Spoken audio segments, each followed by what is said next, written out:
It's like we've come to accept that it's normal for billions of shillings to be lost, maybe every day, to corruption. And it's like we've reached a point where it's not being hidden even. It's like it's the order of the day. And I've come to conclude that corruption is the biggest industry in Kenya. It surpasses all the other industries as a way of earning. The richest Kenyans are those that have become rich because of corrupt deals, the entrepreneurship, rent seeking, kickbacks, outright theft, and land grabbing, and all that. And everybody seems to agree that that needs to stop. But I'm a bit pessimistic when it comes to corruption ending in Kenya.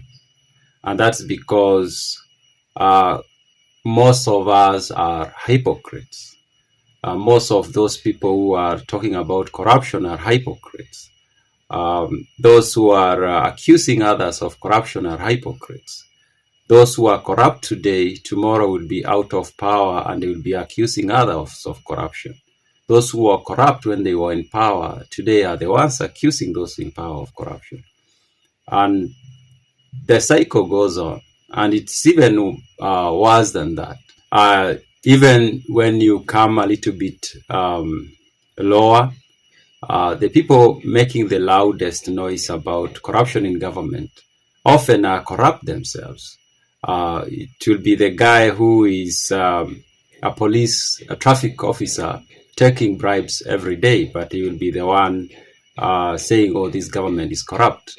It will be a procurement officer in one of the public institutions who takes kickbacks for small tenders that happen there, who will be shouting that, oh, the government is corrupt. It will be a person who supplies air who will be shouting the government is corrupt. It will be the pastor who receives millions from politicians who will be saying the government is corrupt. Or it will be the pastor who wishes to have politicians come to their church to contribute, who will be saying government is corrupt. They will say that, but when that money comes in, they will accept it.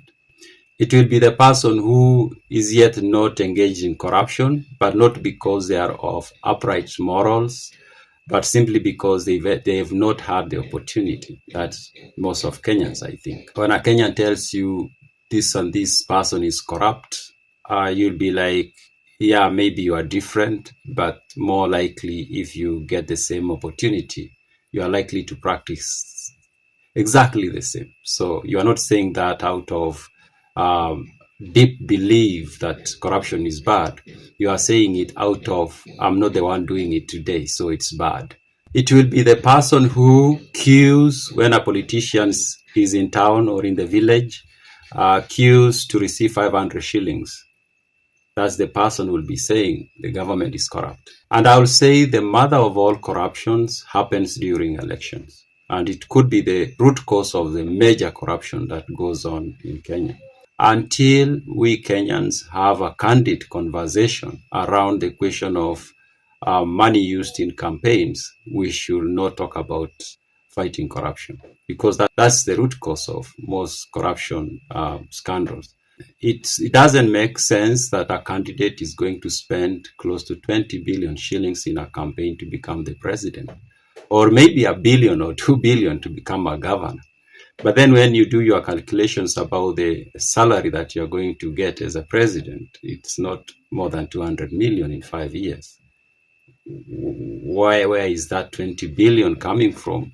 And how is it going to be gotten back? So there is somebody sponsoring the campaign, or the candidate themselves are funding their campaign.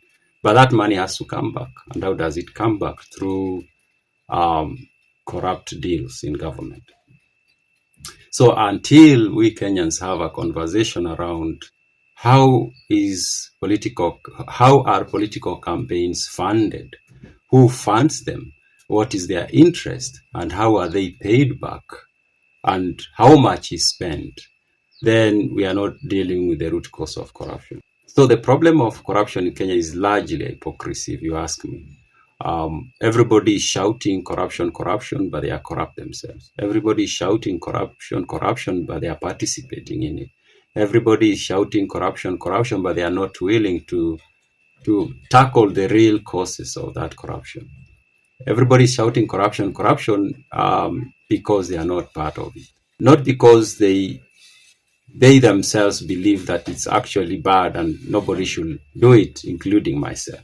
So before we go out and fight corruption in government or in public institutions, it might help if every one of us just had to deal with corruption within themselves first. Then we come out with clean hands to start fighting corruption. I know that's not going to happen because there's no way we are going to all of us do that. But that's the point. The point is we are hypocrites, and we don't fight corruption with the right intentions, and corruption is going rampant. Meanwhile, those are my random thoughts.